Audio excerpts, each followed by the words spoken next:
It's DUG24. 24 hours, 24 sessions, 24 speakers, 100% Microsoft Dynamics. It's unparalleled, unprecedented, and undeniable fun with your hosts Beau Schwieso and Bobby Small. Let's get into it with another episode of DUG24. Let's go. Let's send the rocket ship. Right in. Yeah, let's do it. CRM should suck at 2 a.m. Let's Here we go. are at 2 a.m. Yeah. All right. So let me get back to my slide deck. There we go. I've got multiple monitors here, and it's 2 a.m. I'm trying to figure out what monitor I'm on. And I've got my Same. sleep mask on from Yeah. UST Pay. Just in case I fall asleep, I'm just going to slide it down. Just guys, don't worry I've got to about grab me. mine as well. Yeah. Yeah, let's do this. So AI is not going to save your CRM. This happens a lot when, in my business, we do a lot of rescues. We've been rescuing CRM for almost 2 decades now. And so we've been getting calls for 2 decades of people saying, hey, we need help with our CRM. We're not using it. We have all these issues. You can imagine what all these issues are. Now, a lot of it is driven by AI. And, people want to get ready for AI, or they want a CRM that's going to better support AI. The reality is AI is just going to give you a turbo button to suck your CRM or make your CRM suck even more. Okay. And that's what a message we're trying to get across is, I speak all the time on, you've got to get ready for AI. You need to start using AI, but your CRM has to be ready for AI. Okay. And it's just going to make everything happen faster in your CRM than what it's been in the past, because now you're going to have agents enabling a lot of the work, a lot of doing the grunt work that we've been doing in the past. AI is just going to, the old adage of garbage in, garbage out, it's going to be garbage out faster. So my name's Christopher Smith. I've authored the book CRM Shouldn't Suck. As I said, I've been rescuing CRMs for nearly 2 decades. I also host the podcast Sales Lead Dog. And I've been in the Dynamics 365 space since 2007, beginning with version 3. So I've been dealing with this stuff for a long time. So let's jump right in. Here's what I'm going to talk about over this session. Why AI amplifies what's wrong with your CRM. And then from there, we're going to launch into, what are some of the common issues around why CRM can suck so much for so many companies. And then our 6-part framework that we use to help you prepare for AI. And this, honestly, you could use this for any enterprise application you want to enable for AI. It's not just for CRM. And then governance. This is what you have to create a framework for your organization around who's going to own everything around CRM. And then we'll give you a 30, 60, 90-day action-based framework that you can use to start unsucking your CRM. So let's go. CRM is, when people are calling us to do a rescue, it's very clear that they're not getting the value, the outcomes that they were hoping when they started on their CRM journey. And it's sad. It really bums me out, honestly. And that's a big part of why I wrote the book 3 years ago. I got together with my team one day and I'm like, why are we still getting so many calls for rescues? Why is this still so hard for everybody? And so then, we went down this path of writing the book, which that's another story. It's what we're, as I said earlier, what we're trying to get people to help them understand is when we come in and do a rescue, we're going to put a spotlight on everything that's going wrong holistically in your business, your data issues, your process issues, maybe cultural issues, where people aren't really thrilled about change. and what's driving poor adoption of your CRM. Well, when you start rolling out AI and the speed of that AI is going to enable, it's just going to magnify this. Okay, so we want people to understand that we want you to be excited about AI. We want you to use AI, but there is a framework to how I want to enable AI in my CRM. Okay, and so when we're done here, hopefully you'll be able to understand also to take a step back and separate yourself emotionally from your CRM and try to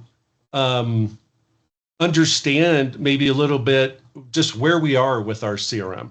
Okay, because a lot of people, when I talk to people, if you even say the word CRM, the acronym CRM to someone, you get an emotional reaction. That's not at all uncommon. And usually it's not very positive. So it's important to be able to separate the emotion from your CRM when you're going on this journey to unsuck it.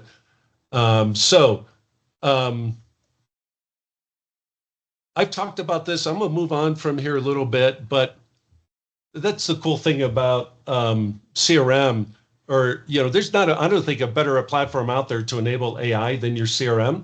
We just need to get ready for it because what's going to be coming it's coming fast.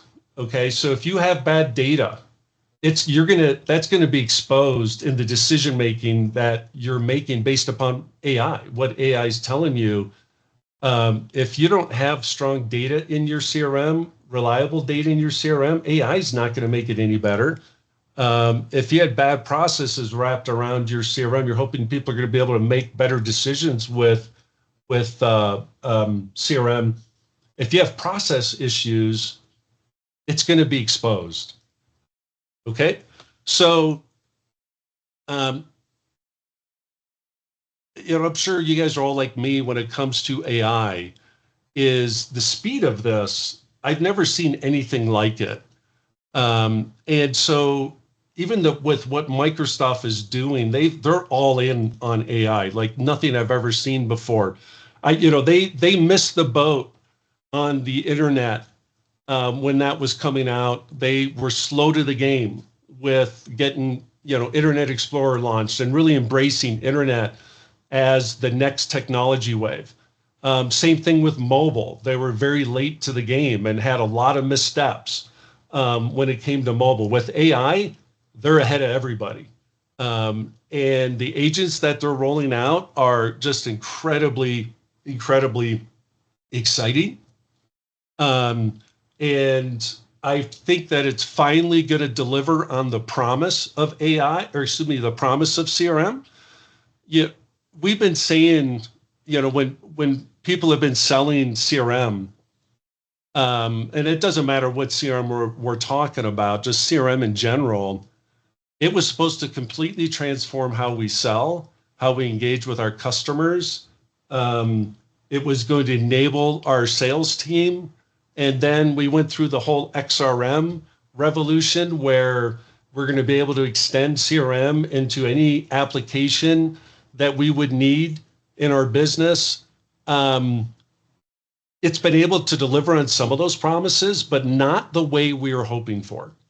I think it's taken a huge amount of customizations, a lot of extra work that can take a long time to deliver on the promise, the outcomes that businesses and organizations are seeking when they implement CRM. And with what we can do with agents, excuse me, and truly have these agents doing the grunt work, scanning the data, researching our leads, identifying the opportunities that are at risk. So me as a salesperson, when I'm engaging a lead, I'm coming in prepared based upon the research. The lead is, the lead research agent is already done for me. And so it's time. It's buying me time as a seller.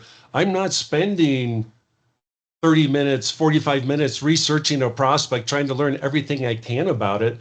Agents doing it in minutes. And so then that's given me time back of my day where I can spend that time engaging more prospects, impacting our bottom line with, hopefully more revenue, more deals, focusing on the deals, the leads that are most likely to close. That's always been the promise of CRM, and the agents that are coming out are beginning to deliver on that promise, which is super, super exciting. It's all about me as a seller. These to me are examples of ways agents can give me time back in my day. I had the privilege of interviewing Drew Regan on my podcast last May. And Drew, prior to joining Microsoft, was the VP of Enterprise Sales at Salesforce. And one of my contacts at Microsoft reached out to me and said, you got to get Drew Regan on your show and ask him to tell his story.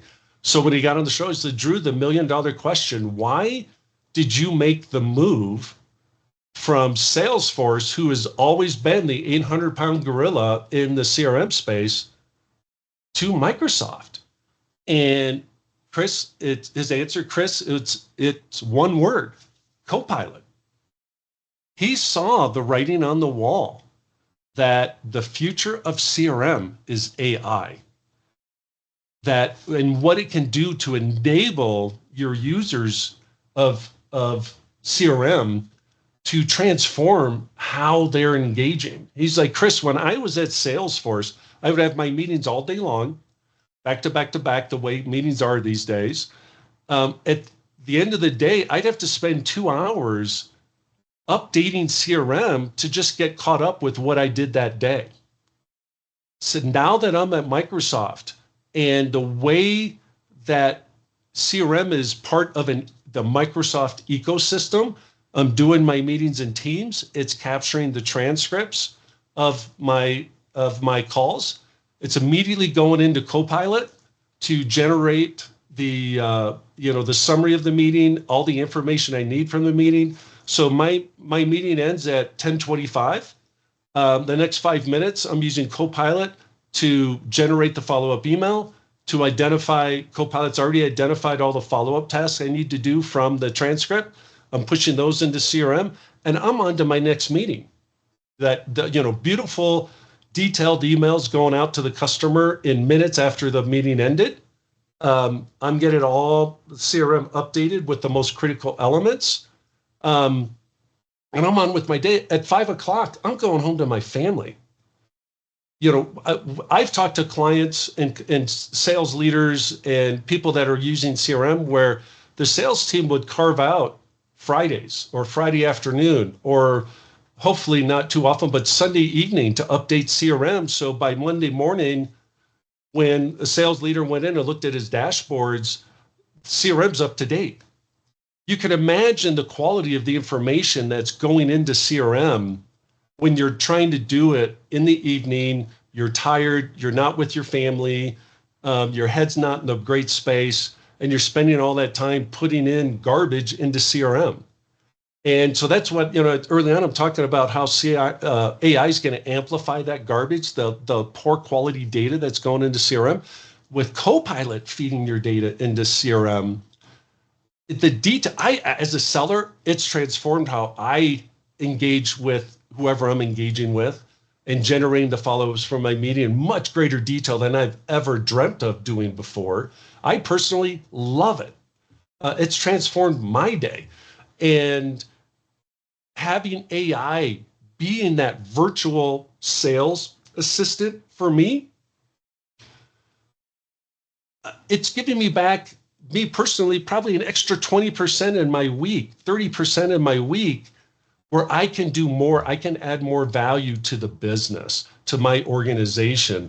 That's always been the promise of CRM, and AI is delivering it. Okay, so it all comes down to your foundation.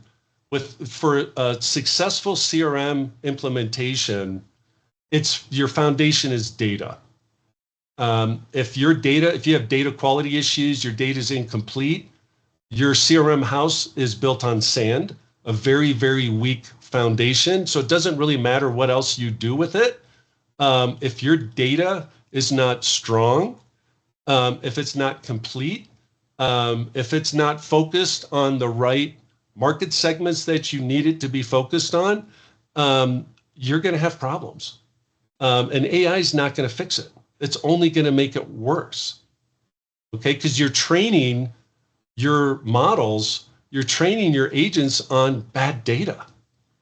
So you can imagine like you're making the weakest possible first step on your AI journey with CRM if your data is not where it needs to be. Okay, there's no silver bullets on this. There's no magic wands we can give you. You have to address the data issues you have in your CRM, because it's just going to put a giant spotlight on these data issues. And I wish there was a silver bullet or a magic wand we could use to fix these data issues. But a lot of times it takes hard work. But that's okay, because you're building the foundation for the future. It's worth spending that time. So when we do a rescue or even a new implementation of CRM, you have to look at your organization holistically, because CRM is going to be part of your ecosystem. Okay. And when CRM is done correctly, it is it's a business strategy, a strategic component of your overall business strategy, because there's not a better platform to drive execution on your strategic goals than CRM. And usually when we engage with a company and we ask, strategically, what are you trying to do over the next 3 years? Increasing revenue growth is almost always number one. And so we have to look at the business holistically to understand how prepared we are, not only to implement CRM, but how prepared we are to implement AI. So these 6 pillars are strategically, what are we doing with our business over the next 3 years? How can we leverage AI built on a really strong foundation of CRM to help drive execution on those strategic goals? Okay. What's the state of our data? What's our data landscape? Do we have every possible prospect that we can target for our business or organization? Are they represented in CRM? How complete is their data set? Are we prepared? Are all the contacts, the individuals that we want to engage with, are they in CRM? Are they tagged with the appropriate persona? Do we have the appropriate profile attributes of every business organization that we're targeting in CRM that AI can leverage, that our sellers can leverage when they're engaging with CRM? Do we have the appropriate processes? Believe it or not, I've had sales leaders tell me, hey, the reason why we want a new CRM is our business process sucks, and I'm hoping CRM can fix it.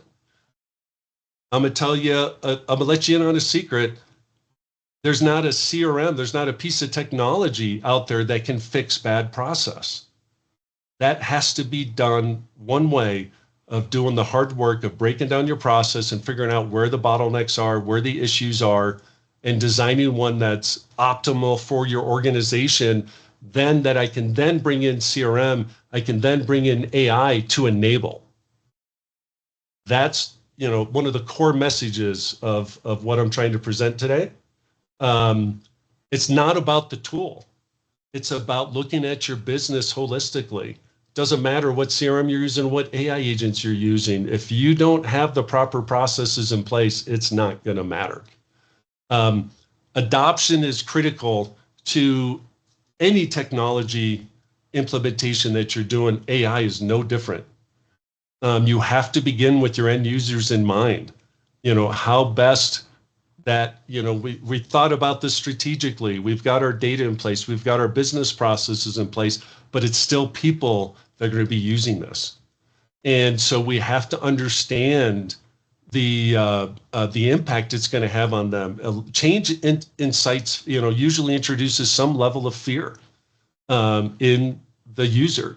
We have to understand that. We have to embrace it. We have to put ourselves in the seat of the user, to understand what's going to motivate them, what's going to help them the most, what's going to get them excited about using AI, about using CRM, leveraged or enabled through AI.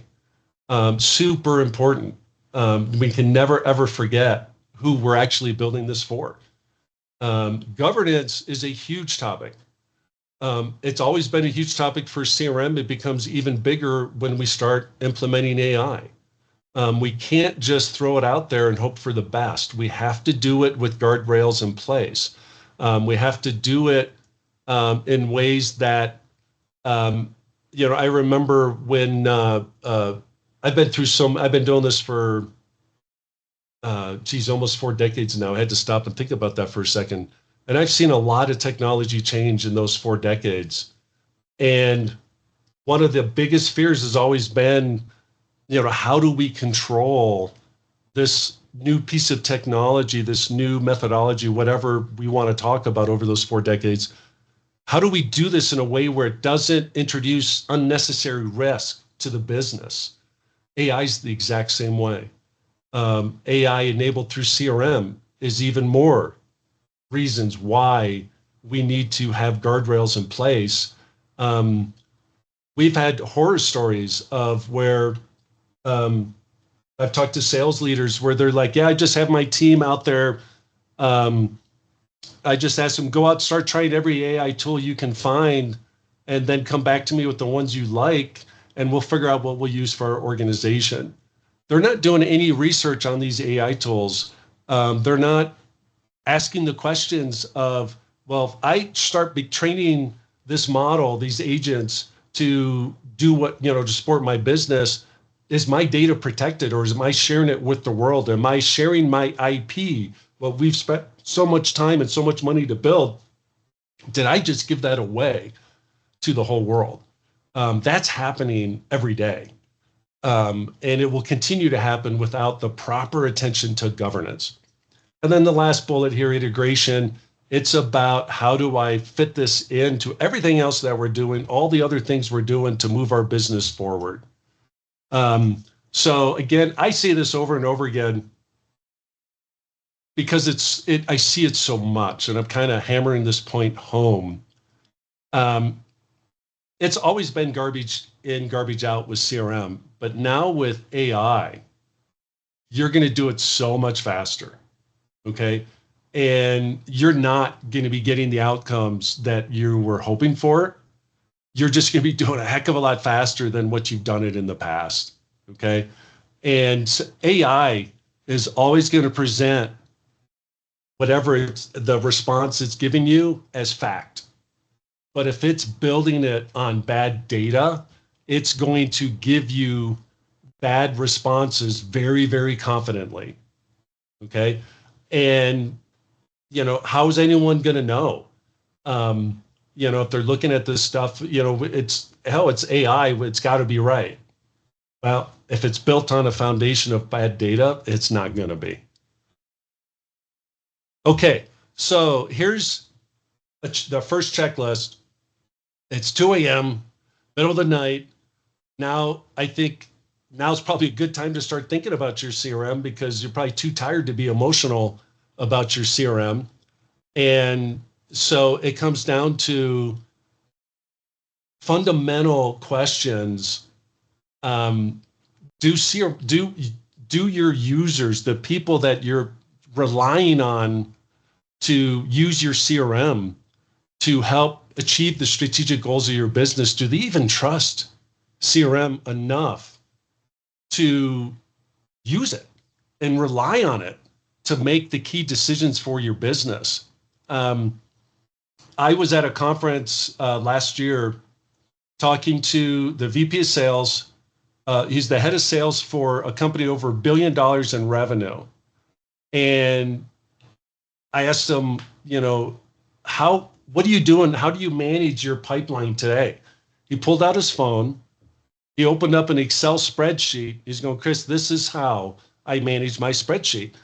I can't trust CRM, so I do everything in Excel. This is a company with over $1 billion in revenue. They've probably, guarantee you, they spent millions of dollars on their CRM to get it rolled it out to, globally. And their head of sales is using an Excel spreadsheet to manage his sales team. And we see that companies all sizes. One of the first questions I ask are, tell me about all the spreadsheets, all the Microsoft Access databases that you're using to run your business. Every one of those is an indicator, very strong indicator that your CRM sucks. And those spreadsheets, those Microsoft Access databases are workarounds because people still have to get their work done. They still have to do their job. They're going to find a way to do that. We're all very creative, very innovative people. I'm going to figure it out and I'm going to get the job done and I'm going to go home to my family. But every one of those spreadsheets, every one of those workarounds introduces risk. It introduces manual labor. There's so many negatives to those workarounds. So they feel like, hey, we're moving the organization forward. We're getting the work done. But you're introducing a huge amount of extra cost and risk to the business when that happens. And so if you ask that first question and it's a no, ask how many, or if you're not even sure, ask about how many spreadsheets are we using to run our business that people are relying on every day that, to make decisions when CRM, if it's implemented properly, should be helping you make without having to resort to these workarounds. This next question is all about business processes, fundamentally your sales process. This question could be asked about all your core processes that are supposed to be enabled by CRM. You could take out sales stages and put in other process stages that you're relying on CRM to support. We challenge people on their sales processes when we implement CRM. There's usually a lot of emotion around this. Like anything else, people have put in a lot of work on this. But when you look at the data that's coming out of CRM, can you rely on it when you're looking at your sales pipeline? And a lot of times the answer is no. And AI is not going to make it any better. Okay. When it comes to data quality, there can't be quality without accountability. And you can't have accountability without ownership. And we almost never see, when we come into a rescue, I don't think we've ever seen in 20 years, clear ownership of data defined in that organization. It's usually extremely lacking. And that's why a huge contributor as to why they're in the situation they're in when they reach out to us. I've never seen data quality or anything related to data listed as a strategic goal for an organization. So it's super important that this becomes a key component of what you're trying to do. We've talked about the spreadsheets. Too many organizations are relying on them to run their business.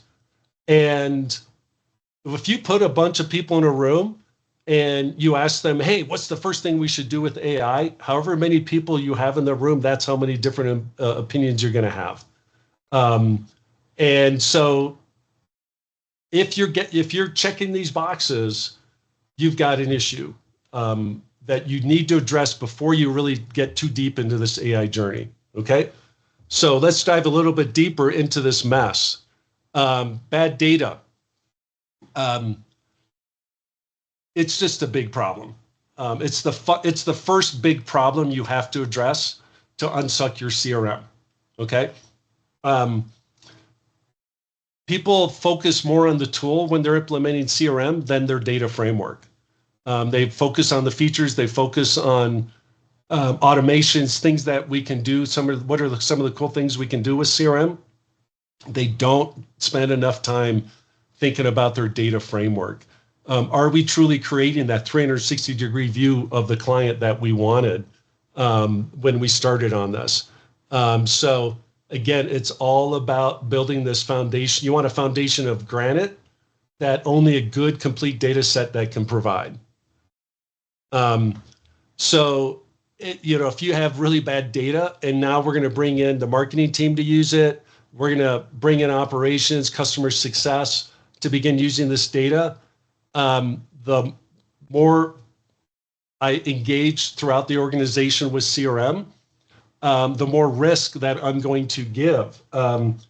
Horror stories around AI where people are training AI against their SharePoint sites. Think about all the bad data, the old spreadsheets, all the crap you have in your SharePoint sites or network folders, whatever you may be using. That's what you're training AI on if you're not doing it the right way. And so there's been companies out there that were super early and aggressive, embracing AI, training AI agents to provide pricing data on spreadsheets that were still out in SharePoint, but are like years old and just flat out wrong. That stuff's happening all the time. And what's going to end up happening is people are going to end up with, I hope this never happens, but when I mentioned that you say CRM and people kind of have a negative reaction to it, I'm hoping that never happens with AI. Spreadsheets. I talk about a lot of the same things when I present because I really want to hammer certain points home. And this is one of them, that do the audit of the the shadow data systems, the shadow IT that you have in the organization that spreadsheets represent. We were just recently talking with a business that says 37 separate access databases that they're using to run their business, 37. And that's just the access databases. This is a very successful business. They're growing, they're crushing it, but man, they're doing a huge amount of heroic work, a lot of heavy lifting every day to make that business work. And so when you see those spreadsheets, why? You got to ask the question, why do we have it? What are we hoping to use it for? And then what's the impact that's having on our business? Because usually what I found is you created this spreadsheet to implement a workaround to solve a problem, but it's going to introduce new problems. And so then you need new workarounds for those. And it really just, it's a compounding. It just gets worse and worse over time the more you grow. Let's shift to process. I love this quote: a bad process with AI is still a bad process. Excuse me. We're just enabling it to go faster. And so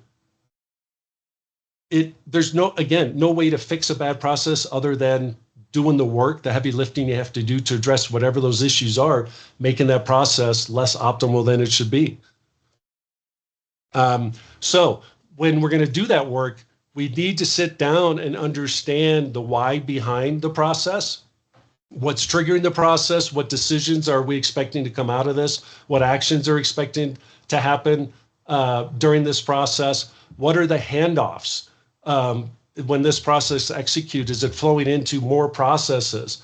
And then this one I never see, I rarely ever see it, is what are the measures, the KPIs that we've implemented around this process to measure it and measure the impact it's having on the business.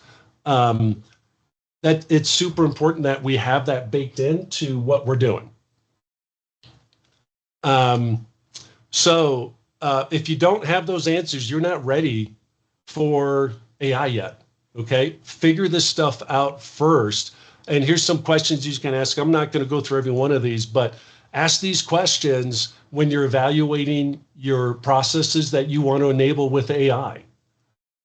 And get good, strong answers before you start going down this path of enabling your bad process with AI.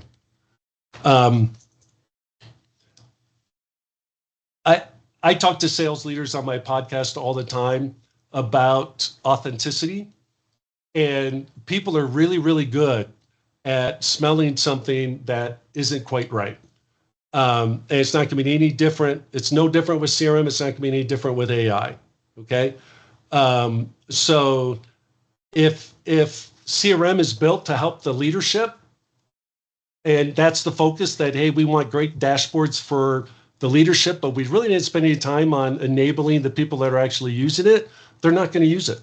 They're going to find other ways around to make you feel like you've got good data, but they're doing the minimal because they want to focus on what's impacting them, what their role is. And, if they're sellers, I want to focus on closing deals. I don't want to be a data jockey in my CRM. So it's going to be the same way with AI. If it's not truly helping me, the agents that I'm building, I'm not going to use them. I'm going to ignore them, and I'm going to focus on what I trust and what I know can get me where I need to be. It's 2 a.m. and unfortunately, I've been in that situation over the years where I used to implement ERP back in the day before I started my CRM journey, and had a lot of late nights. And we don't want to do that. We want to have a great CRM established, and then we want to add AI to it to make it even better. Okay. Who owns your CRM? Who's going to own your AI? Leadership has to be involved in this. Okay. This is not something they can delegate and hand off and hope for the best. And it begins with defining a very compelling why message. Why are we going to leverage this tool or introduce this tool to you, be it CRM or AI? And it has to be about the individual, not the organization. We need to fully vet out what we're doing with AI, how we're going to train things. We need to have standards around it, controls in place. Let's focus on the things that aren't adding value. How do we enable those for our people so they can spend more time on what's adding value to the organization? So if I'm a seller, it's researching prospects. It's figuring out where should I be focused on as my next best action for this deal to move it forward. What deals are at risk? If I'm a sales manager, when I look at the pipeline, what are the deals that are we at risk of losing or going south? That's where I want to spend my time working with those sellers to get those across the goal line and close them as one deals. And we always have to own the outcomes. Again, this can't be delegated. People ask me all the time, who should own CRM in the organization? And I said, go as high in the organization as you can get. That's who should own CRM. And AI is not going to be any different. Okay. So I was interviewing one sales leader one time, and he was talking like, hey, we need to get a new CRM. I asked the question, what does success look like for this new CRM? And he was a deer in the headlights. He had no idea. And AI is the same way. What does winning look like in your organization when we have AI implemented the way we want it to be and have the impact that we want it to have on our organization? This is no different when we're getting through going through this AI journey. So I recommend start small. Pick the first outcome we're looking for. Okay. Don't make it about what AI can do. What's something cool that AI can do? Make it about the business outcome that we're seeking. Okay. Where can we add more time in the day for people? Where can we improve the quality of outputs in the business? Where can we make things faster? How can we make it better for the customer? That's a great thought, a great place to start. Where are we making it hard for our customers to engage with us, where things are taking too long to occur? Start looking at those things. Okay, let's jump into how do we help eliminate some of this chaos and create more. I'm actually a very positive person. I hope you guys don't think I'm super negative when it comes to this stuff, but we've just seen so much over the last 2 decades. to help people unsuck this stuff, I kind of have to shake the tree a bit. And so the way we engage with the client to help unsuck their CRM, we start with their strategic goals. Where do they want their business to be 3 years from now, 5 years from now? We need to align CRM and AI to driving execution on those strategic goals. What's your organization look like? Are people ready for this? Are they already so overloaded, so overburdened with other stuff that this is just one more thing we're heaping on the pile? What process issues do we have? Is it chaos? Are our processes documented? Are we training to process? We want to know all that. Your data foundation. We've already talked about this a lot. You guys, I think, understand how important data is. What's our ability as an organization to execute on the future of AI, on the future of CRM?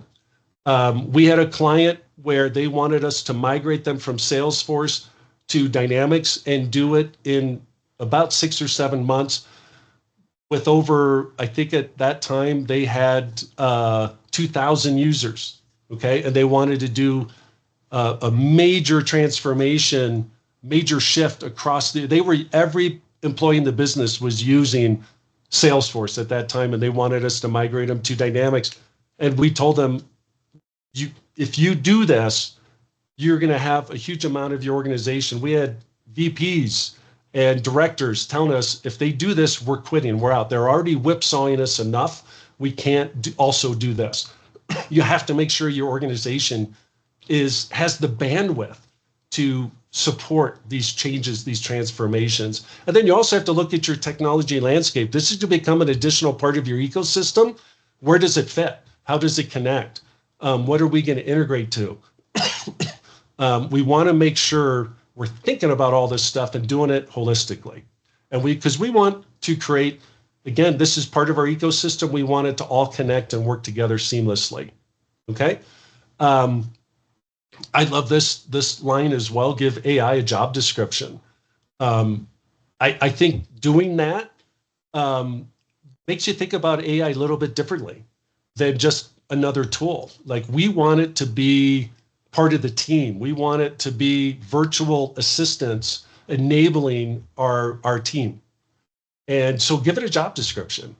And when you do that, think about the guardrails you want to have. How are we going to measure the success of what we're doing? What are the KPIs that we want to implement as part or enhance as part of this rollout? Okay.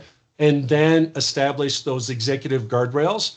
So we're not chasing the world. We're not boiling the ocean. We're starting with a very deliberate focus and achieving that outcome that we established with that focus before we're moving on to the next. Okay. I'm not going to hammer you more on this data. This slide is self-explanatory. You know, it pretty much gets the message across, but it's all about when your data is clean enough that people trust it, you got there. Okay. And then just continue maintaining that so you don't recede. Okay. We don't want you doing all this work and then going backwards.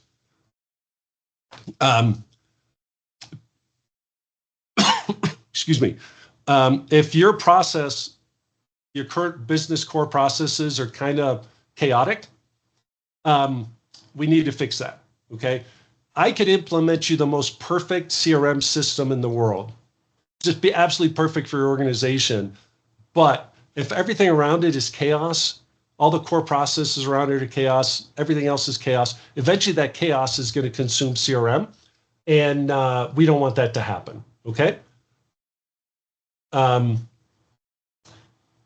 People have to use CRM. And a lot of times when I'm talking with sales leaders, and it's not just sales leaders, it's really anyone that's using CRM, I'll ask them, tell me about adoption. Are people actually using it? And they're like, oh yeah, that's a big problem for us. And it's almost as if they're afraid to make it mandatory and make it part of the job description that, hey, we've invested all this money in this ecosystem, this technology framework that we're providing you. It's part of your job description to use it, to give us feedback, to help us make it better, to help us identify ways we can add more value to what you're doing and enable you to be more successful. And it's a lot of that comes back to poor training, that you have to, training is not optional. Adoption to me is not optional. We have to find a way to get people to embrace this and make it part of their job description. Before you start on this journey, have a clear definition of what success looks like, what the impact is we're supposed to have on the business, and how we're going to ensure that we're actually getting the outcomes that we want. Make this about the outcomes, not about the cool features or things that we can do that, wow, makes it look like we're doing a great job and it's doing these great things for the business, but it's really not. Okay. It's not about the cool stuff we can do with AI. It's about the outcomes that we can get when we do it the right way. Okay. When we're engaging with AI, we have to understand and put controls and guardrails in place around what data we're going to allow our agents to see. And, with CRM, it's the same way. Do we want to expose everything in CRM, or do we want to limit it to only certain areas? It's like anything else. You have to do it with guardrails in place, with a framework in place that fits into your overall data governance model, to make sure that all this, we're not exposing the business, we're not exposing our IP, we're not exposing company secrets, we're not, I've heard horror stories of, AI finding spreadsheets with compensation data that is now exposed through AI. We don't want that stuff happening, okay? And so when we're connecting AI to our ecosystem, governance is always going to play a role in that. So this is, where do we get our governance from? It's from a change management board. This, to me, ultimately, who should own not just CRM, but all technology and organization. It's comprised of a cross-functional team representing your organization that is accountable for executing on your business strategy, owning your end-to-end business processes, owning the data of your organization, owning adoption, the risks, and the delivery on the business outcomes we're seeking with this technology. IT is going to own the architecture, how we're going to get this stuff implemented. The business owns the outcomes, right? But users are going to own the reality of what this all represents. Your cross-functional change management board is what's going to make sure you've got all these guardrails in place, all the stuff I've been talking about in place, so that this stuff actually will work as we begin to scale and grow as an organization, okay? The ultimate goal here with your change management board is nobody gets surprised when we're launching new features, new capabilities in our technology, that we're doing it in a very intentional way, that we've thought about all the different areas we need to worry about as an organization, and that we're getting the outcomes that are most important to the organization. So the board's going to prioritize what's most important based upon the strategic goals of the organization, key initiatives. They're going to set the standards. They're going to ensure we've got the KPIs in place to measure the outcomes. And they're going to be the group collectively deciding what AI is going to do to enable the business. So let's jump into our rescue plan.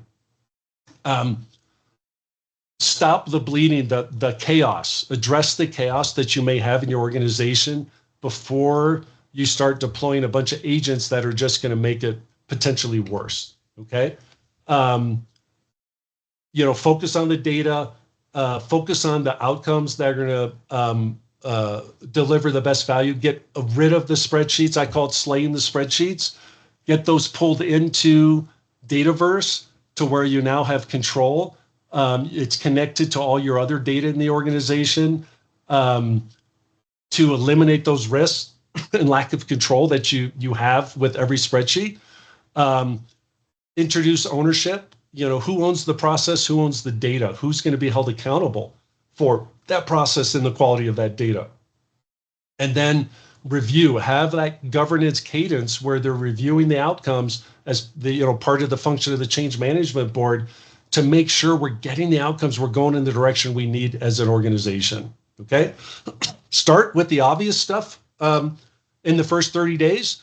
What's the low-hanging fruit that we can address fairly quickly, that's going to have the most impact, and get that done. Start getting some wins under your belt, so people start seeing the improvements and the momentum, and that will help adoption with people getting on board. Move on to process, and where are our bottlenecks in our process? Where are things really slowing us down as an organization? And adjust our training. Where can we leverage AI? Doing this work will expose a lot and help you identify where AI can have the most impact. Okay, and then start with one pilot focused on one outcome, one use case, one process, one KPI. Get a win, and then move on from there. When you've got that discipline, the momentum, you've got the controls in place, then you can start launching into more areas. We always want to have control. We don't want to give everything over to AI. So let's think about where can we leverage AI to, that it's one of the things you can do right now with Copilot for Sales is enable your sales. Just simply implementing Copilot for Sales and making that part of their daily routine is transformative. We've only got a few minutes left here, so I'm going to blast through some of these last few slides. Don't just jump into AI. Do it intentionally. That's probably one of the key messages I can deliver to you tonight. It's like anything else. I'm not just going to just do it willy-nilly. I want to do it intentionally, so I'm getting those outcomes, the things that are going to help my business, to help my users, to help my team, to help me. That's what I want everyone to be focused on, okay? And take a step back. Try to strip away the emotion and try to do this across the organization. Rate yourself in these 6 areas. Where are we as an organization? Are we ready for this? And if you're not ready, that's okay. I'm not saying don't get started with AI. Just move a little bit slower until these other areas you're getting the scores you need to be to feel confident that AI is truly going to help your organization. Okay? So don't be afraid to look in the mirror, because nobody looks great when they are doing this assessment. Everybody is struggling in certain areas. You're just part of, you're like everyone else. So don't be afraid of it. And this is another line I really like. Make CRM boring, because it's reliable, it's trusted. We don't have to worry about it. It's just, it's like dial tone on a phone. We know it's always going to be there and it's always going to be working the way we want. And then make AI just truly awesome. When you get that foundation of a really strong CRM, what you're going to be able to do with AI is just going to be amazing. It's so exciting. And we want that boring with CRM. And that's going to enable AI to just be incredible. Okay, 2 a.m. marching orders. Do not automate what you don't understand. Okay, number 2, don't trust AI with data your users don't trust. And last, fix the boring stuff before the shiny stuff. So that's the data, your processes, governance, all of those things. Let's focus there before we get too enamored with AI. I got a couple free things here for people to help them along. I wrote the book with the intention of giving it away. I'm giving away the first 2,000 copies of the book to help people unsuck their CRM. I've been very, very fortunate in my life at Impeller. And this is my way to give back to the community and help as many people as we can. We're very close to our goal of giving away that first 2,000 copies. So if you don't have yours yet, go to crmshouldn'tsuck.com and order your free copy of the book. We'll get it shipped out to you right away. Also, we created this is not a marketing tool. This is a tool we put out there also to give away to people to generate a CRM impact score, do a deep dive on your CRM, the things that we're talking about in this presentation.